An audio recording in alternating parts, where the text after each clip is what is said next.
everybody. Welcome back to the Winning Drive podcast. I'm Reeta Hubbard, the NFL chick, co-host of the Glenn and Reeta Show on 105.7 The Fan, with my guy Cordell Woodland from Shaking It Up Sports and the Ravens reporter for 105.7 The Fan. And Lamar winning his second MVP of the National Football League, Cordell. I think that that's a consensus that we all felt for the most part in the 2023 season. Is that, it's funny because I feel like every time Lamar is healthy, right, which he was unable to be for 2021 and 2022, he starts off with an MVP like run. He's unable to finish, but every time he appears to be finished with a season, he's always in contention, in my opinion, for an MVP run. And even when he was dealing with health at the end of the season, we had conversations about him potentially being an MVP candidate. So we're at the point now that Lamar wins his second MVP. And there's a lot of talk about legacy in that regard and what that means for Lamar in terms of how he stands as a quarterback in the National Football League and what that means for his legacy. So winning 2 MVPs, Cordell, what do you foresee his legacy being when it's all said and done? How is it going to be viewed by fans and critics alike? I think he'll go down as the best dual threat quarterback to ever play this game. I think that's where it'll be. He's already, in my opinion, the best, in terms of just his legs as a quarterback. I mean, look, there's a guy named Mike Vick that played in this league, but and I don't say this lightly because Vick was my guy as a kid. Yeah. That was, the person that he was like Barry Sanders at quarterback in my mind. And Barry is who originally got me into football, watching Barry Sanders play. So when I say that, that's definitely not something I'm just saying just to put out there. But yeah, I mean, Lamar, I think, is a better all-around player than Mike Vick was. I think you can't find quarterbacks that can do what Lamar is able to do. And that's dual threat, pocket, however you want to categorize these guys. You're not going to find many quarterbacks that can do what Lamar Jackson's able to do. So yeah, I think he'll go down as the best dual threat quarterback of all time. I think he'll go into the Hall of Fame eventually. There's not many quarterbacks that are multiple have won multiple MVPs and didn't make the Hall of Fame. So I know everybody, when it gets to him, everybody wants to talk about the Super Bowl and stuff like that. But what I try to tell people is that's a team award. This is the MVP is an individual award. This is saying that he is the most valuable player.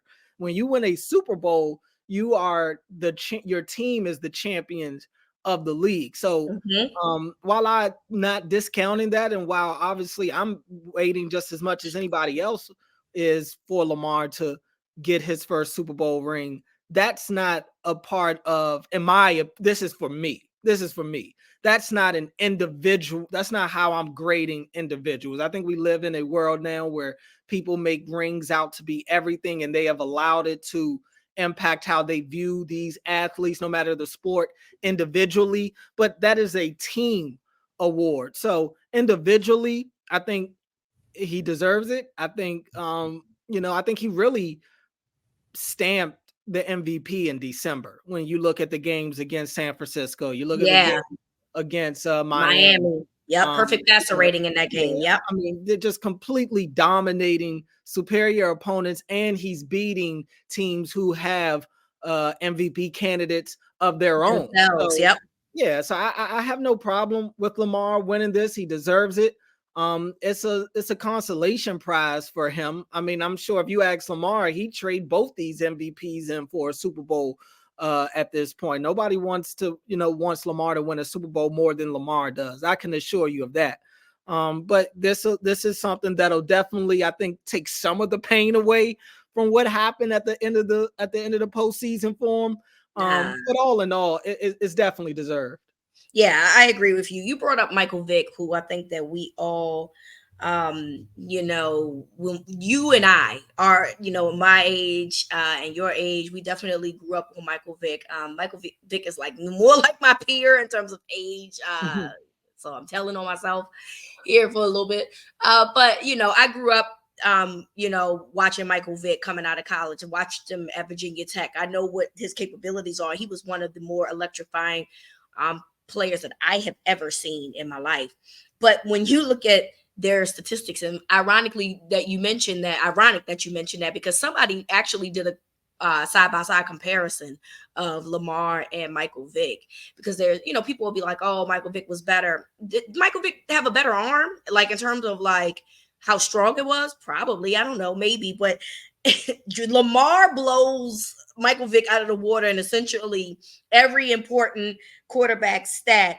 His completion percentage, his pass yards average, per attempt, his pass yards per game, his passing touchdowns. He had less interceptions, his quarterback rating, his rushing yards per attempt, his rushing touchdowns. Oh, by the way, he has three Pro Bowls, two All Pros, a partridge in a pear tree, and they're gonna have essentially he has the two MVP. So it's funny because absolutely Michael Vick was the prototype, but Lamar has, it looks like, decided not decided, he is just more talented all around in that regard. And that is no disrespect to Michael Vick, because when he started playing for Philadelphia, I feel like Michael Vick was what we saw Lamar at one point, like just in terms of being able to do both of those things, because Vick, although had a great arm, didn't have an accurate one until he got with Andy Reid. Lamar, a lot of times, that was brought up in terms of his college conversation. Oh, he only completed 55, 56, 58% of his passes. Yeah, but you have to look at the people he was throwing to. He had nobody to throw to. So that's why the completion percentage was low. When you put better talent around guys like Lamar, obviously they're going to have better percentages. And I think that that's what the case is with this. He's always been able to do the things that he's done, but there are certain outliers that had come into play that just didn't look as sexy, you know what I'm saying? But in terms of his legacy, I don't see how him having two MVPs does not put him in the Hall of Fame. And you have people that's like, oh, but his playoff record, and I don't care about any of that stuff, because like you said, that is a team sport in terms of playoff records. Lamar's not the only person out there playing.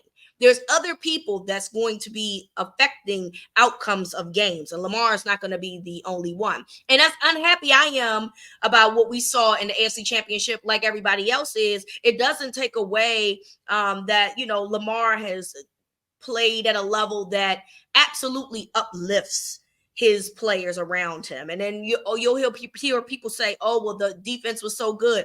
Yeah, but the offense was putting up points. Like, what we're not going to do is act like the offense didn't put up points. A prime example, Cordell, is the divisional round against the Houston Texans. Now, the defense did play well, but the defense had no sacks. The defense had no turnovers. And yet the Ravens still scored 34 points. So that tells you the type of team that they were on offense. Even when their defense wasn't getting turnovers, even when their defense wasn't getting sacks, they were still able to move the ball down the field, and they were still able to score 30 plus points. And so you have to say, two MVP says, you're in Canton, you're getting a jacket.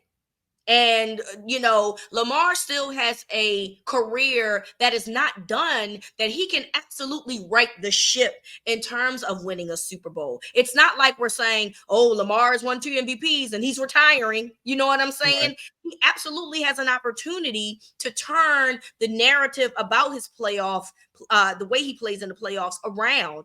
And so I definitely think that even if he does never win a Super Bowl, okay, Dan Marino never won a Super Bowl. Right. Am I supposed to take Dan Marino out of the Hall of Fame because he never won a Super Bowl? Frank Tarkenton is another guy, I believe, that comes to mind, like with Minnesota. Like, am I supposed to take Frank Tarkenton out of the conversation? Like, what are we doing here? And so I just think that for guys like Steve Young, who is a big proponent of Lamar Jackson, I think that speaks volumes about what the dual threat quarterback is and how it will be perceived moving forward when Lamar gets his jacket in Canton and wins, and goes into the Hall of Fame. Yeah, I mean, like you said, I think this whole ring culture has ruined people's ideas of players individually. People only give players respect when they win championships, not understanding how many great players all time in every sport haven't won rings. I mean, Allen Iverson is my favorite athlete of all time. AI ain't got no rings. You know what I'm saying? What I'm supposed to say that he's not a great player because he doesn't have any Super Bowls? You brought up Dan Marino or Jim Kelly was, it's a bunch of guys. Barry Sanders never won a ring. Barry is the greatest running back I have ever seen play this game. So yeah, I mean, there is a venue where you can talk about Super Bowls and what that means to a person's legacy, and it does have an impact, but it's not the end all be all. It's not like we're sitting here crowning every person that wins the Super Bowl as an all-time great player individually. No, they're part of one of the greatest teams, obviously, because they won a Super Bowl. So yep. Yeah, I mean, eventually nobody's excusing what we've seen from Lamar and these guys in the postseason. I think a lot of people are still upset about what they just saw from him and the rest of them a couple of weeks ago. Nobody's getting over that, but this award is about the totality of the year, and throughout the regular season, Lamar has shown himself to be the most valuable player. And like you said, people can talk about the defense and all that. The defense was great this year. Boosting one person up shouldn't mean knocking somebody else. Yep. We can talk about how great the defense was while also acknowledging how great Lamar was this year. I mean, you look at that Rams game, that's a game that I can easily pinpoint to and say that the offense won that game. It wasn't absolutely at all. So it is what it is. At the end of the day, I think Lamar has earned this MVP. He was the most valuable player throughout the season and the most valuable player for his team. Absolutely, 110%. And look, while the AFC Championship game wasn't a good game for him, the divisional game the week before was. He had 4 total touchdowns. He had 100 yards rushing. He had over 100 yards passing. So we're not going to act like his entire playoffs has been, horrible. We're just not going to do that. And also, Cordell, his basement when they go to the playoffs has been divisional round. He's never played in a wild card weekend. Think about that. Well, he has, but you get my point. He's never exited. Excuse me. He's never exited in wild card weekend. Never. He's had 2 number 1 seeds, which means he started in the divisional round twice. He's also won the playoffs in 2020 against the Titans, and then they went to Buffalo for the divisional round. So I just don't see how you don't consider him a Hall of Famer with 2 MVP league awards. I just don't know how that's possible. I do know how it's possible. You're a hater. if you wouldn't vote him in with no Super Bowl rings. But ultimately, I think that it cements his impact on the league. And I also think it opens up more people to be accepting of the dual threats that look like Lamar, because I saw Cam Newton win a MVP with 57% completion percentage. But I also understand, and I remember very well how Cam was essentially the player on that offense. Greg Olsen is the only dude I can remember. Everybody else is like Kotry and the guy from Ohio State who went in the first round wasn't that good. I mean, I can't even remember his name. He even ran the ball better than his running backs did that he had there. So it's definitely, and I think Cam Michael Vick to me was an anomaly, because when he came into the league, I don't think at that time people were just really ready to embrace what Michael Vick was doing in terms of like coaches and finding ways to coach around that skill set. I'd argue that Dan Reeves probably just let Mike Vick just do his thing. I don't necessarily think he had a plan. I think he just was like, go Oh out yeah. there and do what you do. But like actually coaching up to the strengths of the players, I don't think was popular until you started to see like a Cam Newton and now a Lamar Jackson. And there's other guys that will be out there doing those same things, Jaden Daniels moving Mhm. forward. So I, I think that Lamar being in the Hall of Fame means so much to guys that look like him and Yep. play like him. Yep.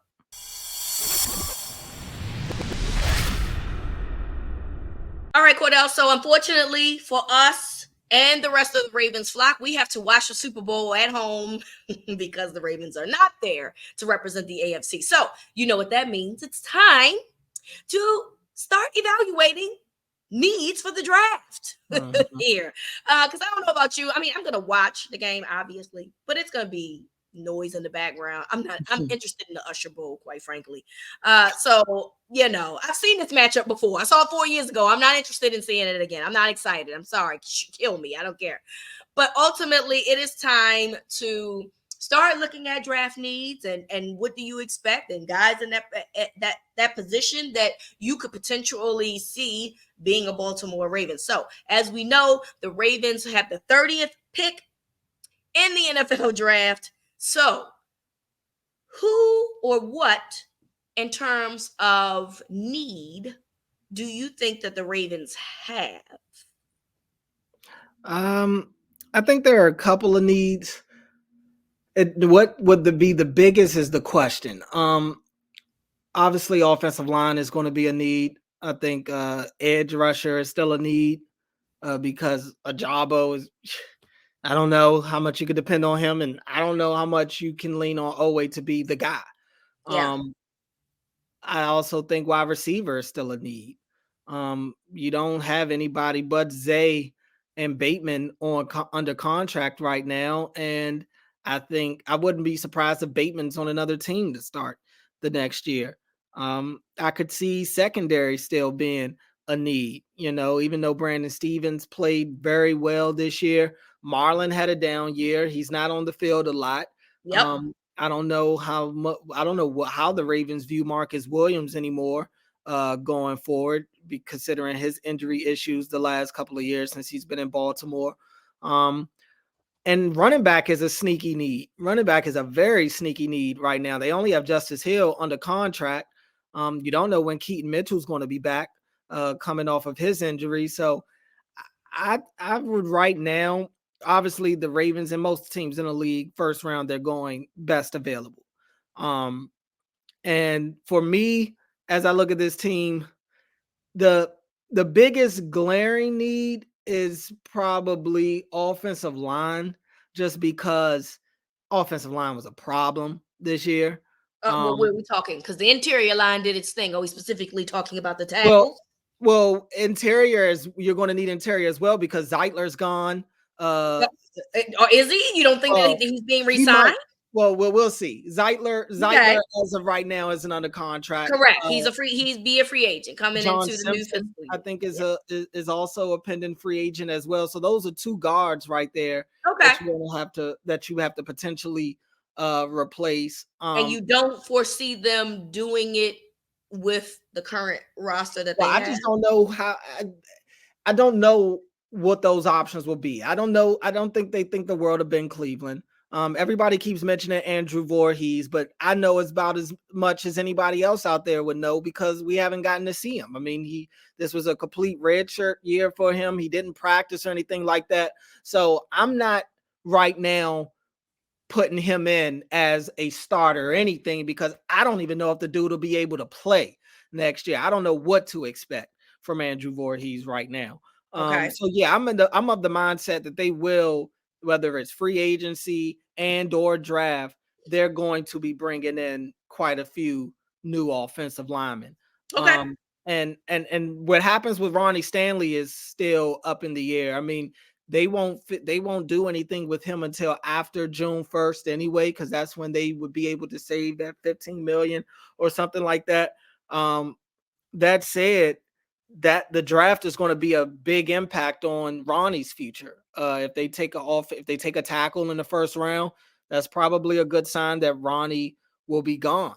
So I'm curious to see what they do and pertaining to that. But I also would say running back is a big need for me. I know that that's going to be something that's going to be an afterthought, but everybody's complaining about them not running the ball as much in that AFC Championship game, and rightfully so, obviously. But what I've continued to say is, when you look at the Chiefs, when you look at the Niners, it's easy for those teams to stay committed to the run. Why? Because they're actually giving it to a running back that's getting some sort of production. The Ravens didn't get a lot of running back production at the back end of the season. Now, that doesn't excuse them for only giving those two guys 6 carries between them. But all I'm saying is, when you at that point have to lean on your quarterback to be the primary source of your running game, it makes it somewhat difficult to lean on the run game, because Lamar's the most effective thing you have in that department, and you're not going to ask him to carry the ball 15 plus times a game. So they need a back. They need a back that they can trust right now. Justice Hill is great for them, but he's not the sole answer. I like it's a couple of backs. It's a couple of backs in free agency that I like that won't even, I'm not even talking about the Saquon Barkleys of the world or the Derrick Henrys of the world. There are guys like I like DeAndre Swift from Philly. I like Zach Moss from Love Zach Moss from Indianapolis. Indianapolis. And those are two guys that right off the top of my head. Swift will obviously cost more than Moss will. Swift had a Pro Bowl year. I love Moss. But Zach Moss was great for Indianapolis. I think he'd be great in Baltimore as well. So you combine one of those guys with maybe like a Frank Gore Jr. or something like that, out of the draft, somebody that you can get late, because they're not going to use an early pick on a running back, and I don't blame them. But they're going to use one of those picks on a running back at some point. And maybe they won't. Look, they got Keaton as an undrafted free agent, so who knows what can happen. Maybe they'll just go pick up the fastest guy at the combine. I don't know what their plan will be, but the running back position is definitely one that they have kind of neglected quietly, I think, for some time now. Now, granted, J.K. Dobbins and his injury issues have contributed to that. But having Lamar has allowed them to kind of plug and play at the running back position. But you continue to look at why they don't stick to what got them there in the postseason. You think this year, the running game, the running backs, like I mentioned, the production really wasn't there the way people have dressed it up to seem like. But even in 2019, Mark Ingram got hurt going into that postseason game against the Titans, and that impacted their run game in that game as well. So they need some running backs that they can trust in the most important time of the year. Yeah, I agree with you in that regard. It's a position though that you have not talked about. I'm interested. I had to leave something for you. It's very true. Thank you, Brian. The backup quarterback situation is interesting. Tyler Huntley is going to be a free agent. Josh Johnson is going to be a free agent. I mean, look, Malik Cunningham, yeah, that's nice. But I don't think that I think that they view him as a project at best. You know how now you can like make your own draft boards, which I think is pretty cool that people do. I saw someone do Jordan Travis from Florida State. I actually really like that idea. I don't think that Jordan Travis is going to go early. He's going to be a late second day, early third day pick, in my opinion, because that injury doesn't help at all. He's not going to be able to play, so that's probably going to lower his draft stock. But there's very similar traits that Jordan and Lamar have, and I think that would be a very good plan, because I see a lot of similarities in what it is that they do. I can't believe I'm saying this. Everybody knows I'm a Florida Gator fan, and I'm sitting here asking for a Florida State player, but here we are. But I love the idea of having a guy like Jordan Travis being there, because it keeps what it is that you do very close to the chest in that regard. So Just a thought, because you definitely need a backup. I mean, yes, you could assume that Tyler could resign, but there's a very good chance that he wants to test the free agent market and see who's going to need a backup quarterback. And Josh Johnson has been a journeyman that's been on the Ravens quite a few times in his long career. So he might want to try something different. So I do think that going into the draft is a good opportunity to potentially find your next backup quarterback. I'll say this. I think Josh Johnson probably has a better chance of being on this team Which I like, by the way. I like Tyler Josh Huntley. Johnson. Yeah, I think I wouldn't be surprised if he's back. But I also have wondered if they would want to go in a different way in terms of the backup quarterback. Like you mentioned, Jordan Travis has a similar skill set of Lamar. That was kind of the thinking with Tyler Huntley as well. But I've kind of been just wondering this just to myself. Maybe I don't know if they would want to go and get like a pocket quarterback as a back, somebody that does do different things, because I think Monk, it's not like Monken's system is like the Roman system where it needs some sort of mobility at that position. So this is just me throwing out a question. I don't know anything, but I've just kind of been playing with that idea of maybe they would like a different style of quarterback as the backup, just for something different.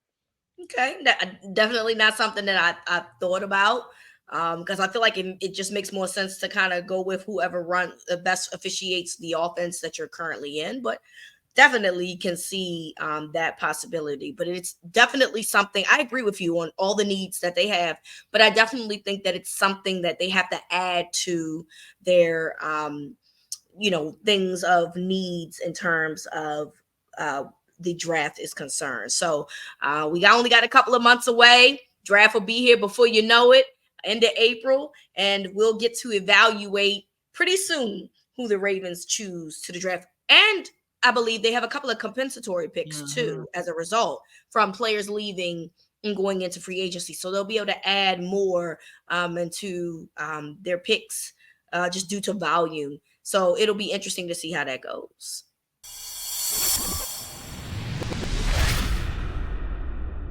All right, Cordell, I guess we can talk about the Super Bowl, I guess. And, don't really not really excited, as I've already told you on this show, but we got to do it. We got to talk about it. So the San Francisco 49ers and the Kansas City Chiefs, and I already mentioned that this is the same Super Bowl matchup that we saw 4 years ago, except that there's some different moving parts here. The Chiefs defense is much better than that Chiefs defense 4 years ago. San Francisco has Brock Purdy, who is, regardless of you think he's a game manager, game changer, whatever, he's better than Jimmy Garoppolo. That's what I do know. And now they also have Christian McCaffrey as well at the running back position there. So when you look at this, because the Chiefs are 2.5-point favorites for this game. When you look at this game, how do you see this going, Cordell? Yeah, this could go a multitude of ways. I mean, I'm excited for the matchup because it's a good matchup. I'm used to, look, my team is crap, so I'm used to watching Super Bowls that don't involve my team. This doesn't impact me at all. I just want good matchups, and I feel like we're getting one with this one. It is a repeat of the Super Bowl a couple of years ago, but like you mentioned, there are some new faces in this matchup, and I think it could go different. I really don't have a pulse. Whatever pick I give at the end of this segment will be just one that I'm just spitballing, because I can make an argument for either of these teams winning. Yeah.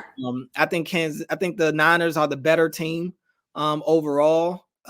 They obviously have the star-studded players. I think Christian McCaffrey, when it's all said and done, if the Niners do win this game, Christian McCaffrey will be the difference maker, because the Niners stuck to the run, and McCaffrey is the best running back in the NFL, and he would have given the Chiefs all sorts of problems, not just in the run game, but also in the pass game as well. But for Kansas City, look, they've got that bad man, Patrick Mahomes.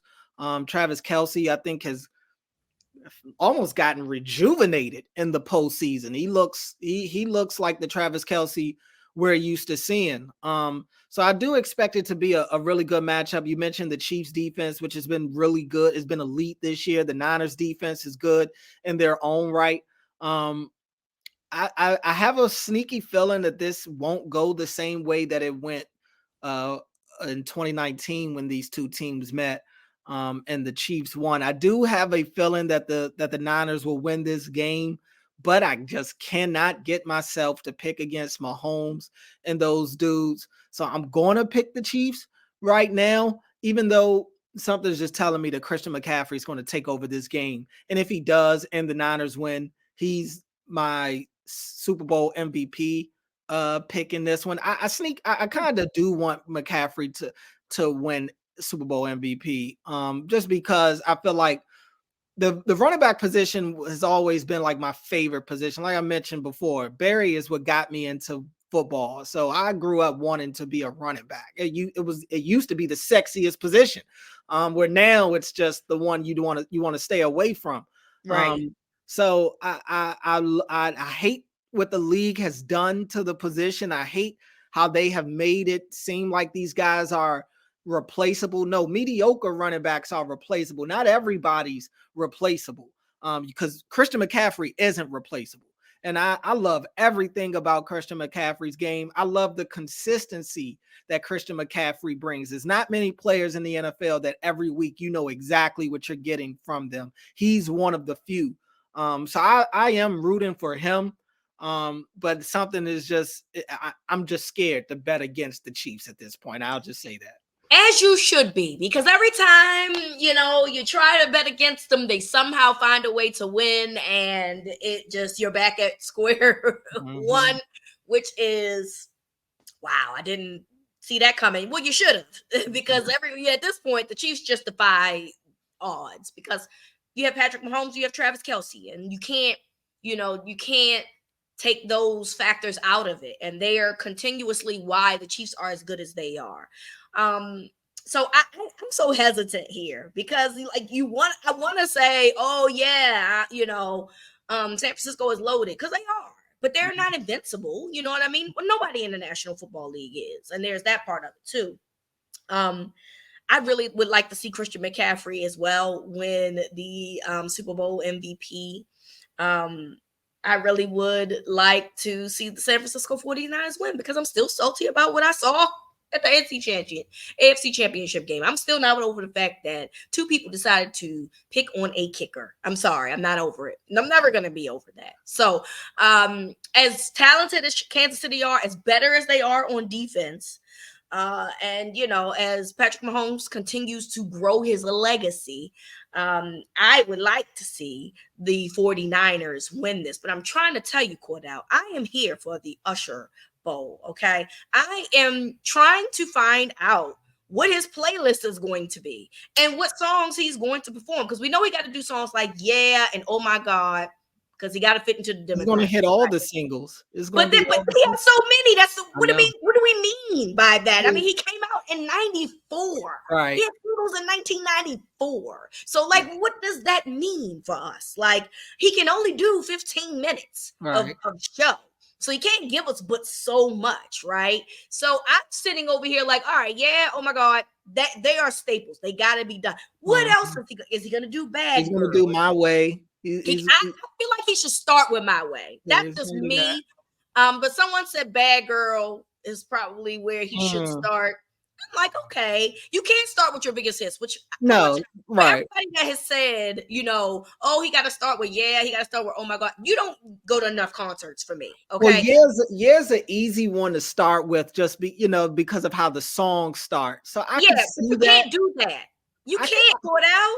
Is that his big? He's got, like you say, he's got so many big hits. That's a huge hit, and oh yeah, for sure. It is. It's just he's got so many. I mean, for me, I'm I'm not even really like looking forward to it because I'm a deep cut guy. 8701 is probably my favorite Usher album. And some of my favorite songs from him are not even singles on that album. So I'm not going to get the songs that I would want to hear. That's So true. I'm kind of just numb to it at this point. I mean, I'm Oh, gonna he know might do every You song he Remind performs. Me. He's going to do I would imagine You Remind Me would be, but that's a single. That's Right. like it's songs on like 80. I was thinking about this the other day. I remember back when I was a teenager and Confessions came out. I had to go play, and this is back when I used to actually listen to R&B.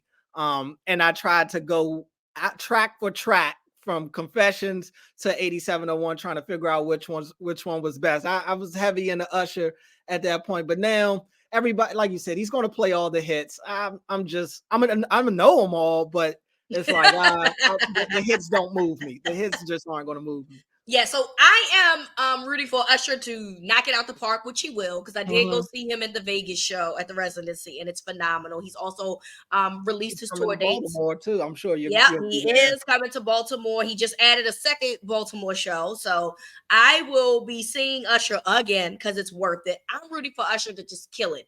If both of these teams could lose, I'd root for that. But since I have to root for somebody, it's going to be the NFC representative because I'm never going to root for the AFC representative unless it's like CJ Stroud and the Houston Texans. All right, I root for because I really like CJ. If But they other than beat the that, Ravens on the way there, you're still well, then I'm rooting not for rooting for them them? either. Oh, So okay. there's that. Yeah. But yes. So I'm not going to do that either. But ultimately, I'm hoping that somebody can finally, like, if you bet against Patrick Mahomes, you win. Because I feel like every time you try to bet against him, he just gives you lose money betting against Patrick Mahomes. So Yes. we'll see how this goes. Are you betting this weekend? Are you going to put any money on anything? Probably will. I can't help it. I Prop mean, it's a bet? game. Yeah, I'll do some prop bets. I depending on, I'll probably do multiple tickets. I'm sure I'm going to have a ticket with Christian McCaffrey winning MVP, which I should get fairly decent odds on because I would imagine Mahomes and Purdy. I haven't looked at the odds, but I'm sure Purdy and Mahomes are probably going to be the leading candidates. Yeah. McCaffrey might be above Purdy. I wouldn't be shocked. But yeah, I'm gonna do that. Definitely McCaffrey touchdown, anytime touchdown, because that's stealing money at this point.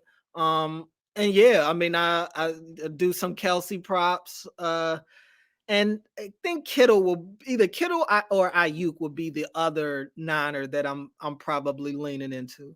I'm begging the 49ers, do not stop running the ball and let Brandon Ayuk do his thing. If y'all want to win the football game, those are the two things that you have to let happen in order to win. So we will see how this goes. But we want to thank you all for listening. Please enjoy the festivities this weekend. Ravens flock, I know it's going to be hard, but do it the best that you can, okay? Try to have some good chips, dip, wings, whatever else that you need to do to enjoy it. Enjoy the Usher Bowl, and we'll see two teams play football, and we'll talk about that next week. We'll recap the Super Bowl next week and how everything went. So from Cordell to me, this is Winning Drive.